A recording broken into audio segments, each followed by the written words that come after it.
Ainur, the music of the Ainur. Scene 1, the birth of the first sound.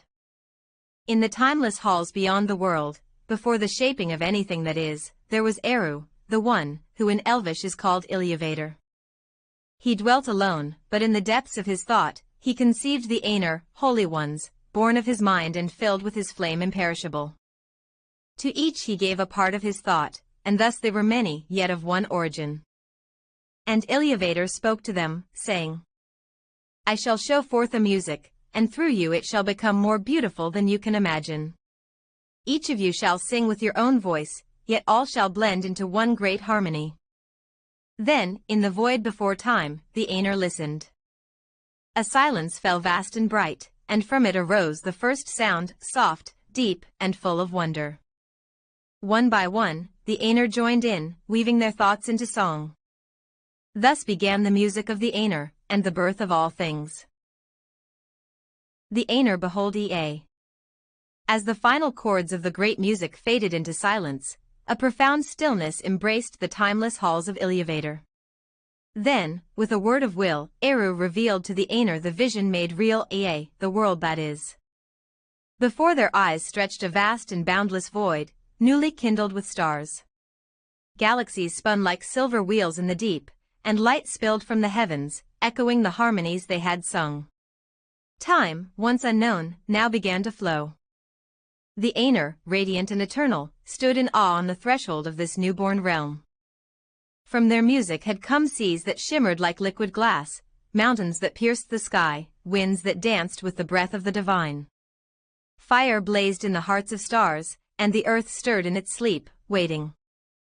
Some of the Ainur, moved by love for what they beheld, chose to descend into Ea and shape it from within. These became the Vala and the Mayor, the guardians and shapers of the world to come. But others remained beyond, singing still of what was and what might be. It was a moment unlike any other, the birth of a universe, a bridge from thought to being, from harmony to creation. And thus the music, once only heard, became the world. Scene 2, the first music. In the timeless halls of Ainur, where no sun had yet shone and no world had yet been born, a great silence reigned. But now, that silence was broken, not by speech, but by song. The Ainur, the holy ones shaped from the thought of Ainur, stood gathered before their Maker.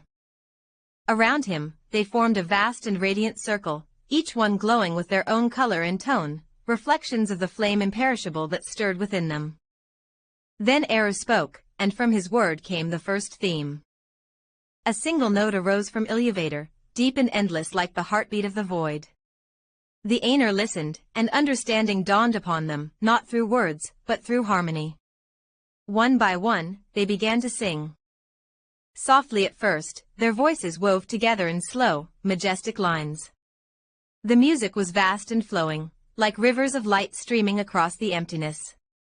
It built in layers, melodies rose and fell like the tides of time, entwining into grand harmonies that danced across the void.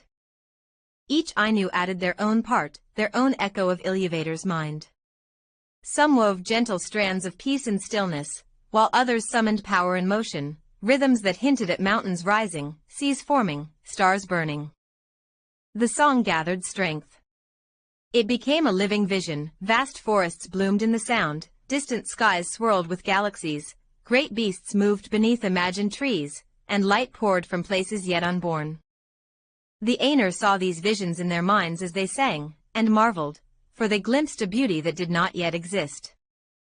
At the heart of it all stood Ainur, silent now, but present in every note, shaping and guiding the music like a great conductor whose breath moved the stars.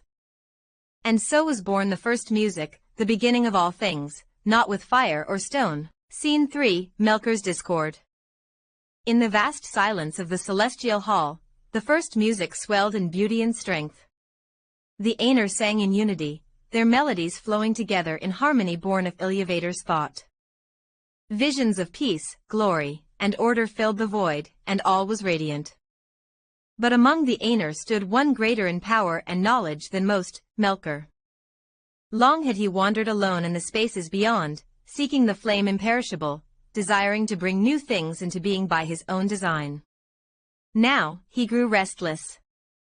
And so, from within his heart rose a different melody, proud, passionate, and cunning. It did not flow with the harmony but sought to dominate it. Melkor's voice rang out, strong, dark, and strange. At first, it twisted around the first theme like smoke around light, discordant but subtle. But soon, it swelled and surged, rising in sharp contrast. His song brought images of fire and frost, of tumults and ruin. The pure harmonies faltered, as the Ainur turned in confusion, their unity shaken. Some joined Melkor, drawn by his might and vision, adding their own voices to his rising storm. Others held firm to the first theme, striving to preserve its beauty. But the music had changed. Dissonance spread like cracks through crystal, and the void echoed with conflict. Yet above all stood Iluvatar. He did not silence the discord, nor did he stop the song. Instead, he allowed it to rise, to clash, to rage, until the beauty of the first theme was buried in chaos. Then, slowly, he raised his hand. And with that gesture, a new theme began. It was deeper, slower, and more sorrowful, but filled with power and compassion. A counterpoint to Melkor's fire, it flowed around his storm like a great ocean, absorbing and transforming it. The Ainur heard this second theme, and their hearts stirred anew, for in it was hope, and healing, and the whisper of a greater purpose. But Melkor did not yield. The music had become a battlefield. And so, the conflict that would echo through all the ages of the world was born, not by sword or flame, but by the